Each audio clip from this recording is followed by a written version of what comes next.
кръговото движение, това е едно недоразумение, едно недомислие. И аз конкретно в случая обвинявам кмета Иван Тотев, защото в крайна сметка от него зависи да не си измива ръцете с общински решения и тем подобни, тъй като и много голяма част от членовете на Общинския съвет не са съгласни с кръговото движение. Ще ви кажа защо.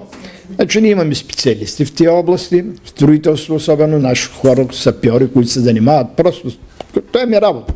Те казват така: кръговото движение, вместо да обезпечи движението по моста или по улицата, то го затруднява. Стават 4 лъча пренаситени покрай Марица, запад-изток и обратно север-юг по моста на Марица. Аз съм свидетел на 3 леки, макар и леки, но катастрофи все пак, когато се удариха кола с кола.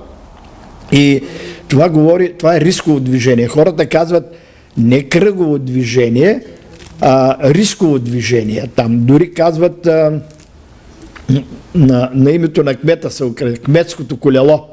Нека да знае кмета. Тотиовия прелез ще бъде. Защо? Защото така трябва да стане. Защо? Иначе няма да остане с нищо този кмет тук.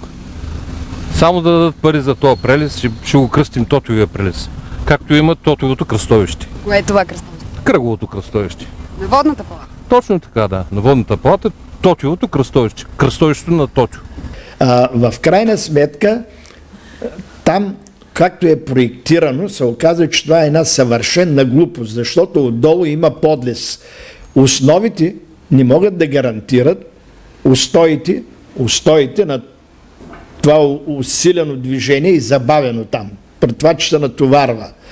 Отдолу е подлез, който влезе долу ще види. Там беше проектирано да стават някакви шадървани, чудеси и глупости, които просто... И колкото по-бързо се реши този проблем с кръговото движение, там да се примахни, толкова по-добре. Но къде е голямата беда и защо е направено, кое ме кара да мисля? Аз изразявам личното си мнение. Тук са вложени много пари. Говори се за милион. Постарахме се чрез специалисти да видим дали той нещо струва аджиба милион. Оказва се, наши специалисти казват, че не повече от 200 хиляди лева. Къде са другите 800 хиляди, господин кмете? Кой ще ми даде обяснение? Аз съм гражданин, плащам си данъци и искам от тебе обяснение, че тук една разлика, ако е верно това, а ние ще се постараем да установим, 800 хиляди лева някой ги е гушнал. Нека да говоря просташки, ако трябва, но това си е така. Говорим за икономии, говорим за ефекти от това, което правим. Какъв е ефекта? Затрудняваш движението, харчиш пари, така неоправдано. Според мен, поне говоря, ако се докажат, ние ще сезираме и прокуратурата по този въпрос. Няма да се оставим.